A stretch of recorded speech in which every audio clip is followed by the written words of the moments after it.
إيه رأيك لو قلتلك إن في عربية سيدان في 2026 بتقدم شكل أوروبي، تجهيزات حديثة، شاشة كبيرة، فتيس أوتوماتيك 6 سرعات، وكل ده في فئة سعرية المفروض إنها اقتصادية؟ النهاردة هنتكلم بالتفصيل عن جيلي إم جراند 2026. مش بس هنقول مواصفات وخلاص، لأ، هنتكلم عن جودة التقفيل، الثبات على السرعات، العزل، راحة الركاب، استهلاك البنزين الحقيقي، وهل تستاهل فلوسها فعلا ولا لأ.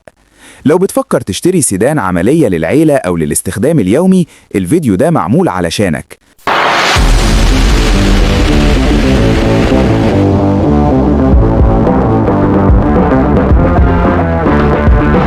أولاً، التصميم الخارجي بالتفصيل. أول ما تبص على العربية هتحس إنها أكبر من فئتها فعلاً. الأبعاد: الطول 1638 ملم، العرض 1822 ملم، الارتفاع 1460 ملم، قاعدة العجلات 2650 ملم، ارتفاع عن الأرض حوالي 122 ملم. قاعدة العجلات هنا نقطة مهمة جدا، لأنها السبب في المساحة الداخلية المريحة اللي هنتكلم عنها بعد شوية. شكل الواجهة الأمامية: شبكة أمامية كبيرة بتدي إحساس فخم، كشافات LED بتوقيع إضاءة واضح، تصميم هادي مش مبالغ فيه، وده يخليها مناسبة لكل الأعمار. من الجنب خطوط انسيابية بسيطة، مقاسات جنود 16 أو 17 بوصة حسب الفئة، تصميم رياضي خفيف من غير مبالغة. الخلفية تصميم شيك جدا، شنطة كبيرة جدا 500 لتر، ودي مساحة ممتازة للسفر أو العيلة. الخلاصة في الشكل: العربية مش ملفتة زيادة عن اللزوم، لكنها شيك ومحترمة جدا.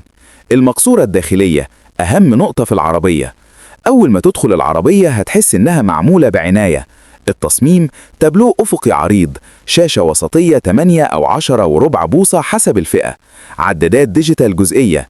الخامات: جلد صناعي في كل الفئات، بلاستيك ناعم في أماكن كتير. التقفيل كويس جدا مقارنة بالسعر.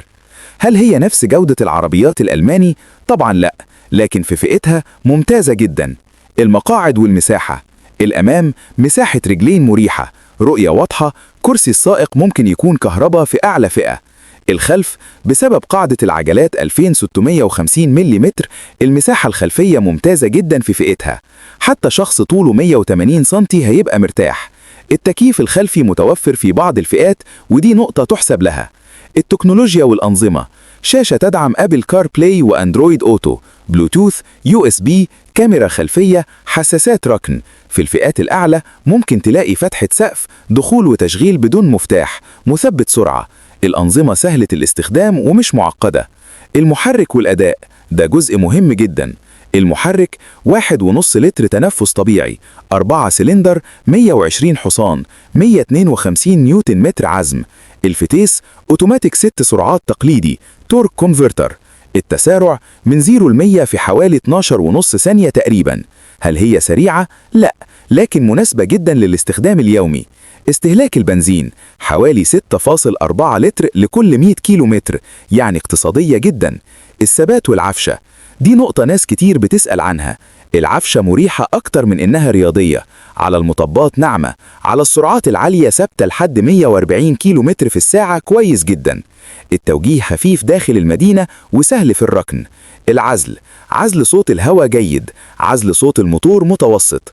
بعد 120 كيلو متر في الساعة هتسمع صوت طريق شوية، وده طبيعي في الفئة دي.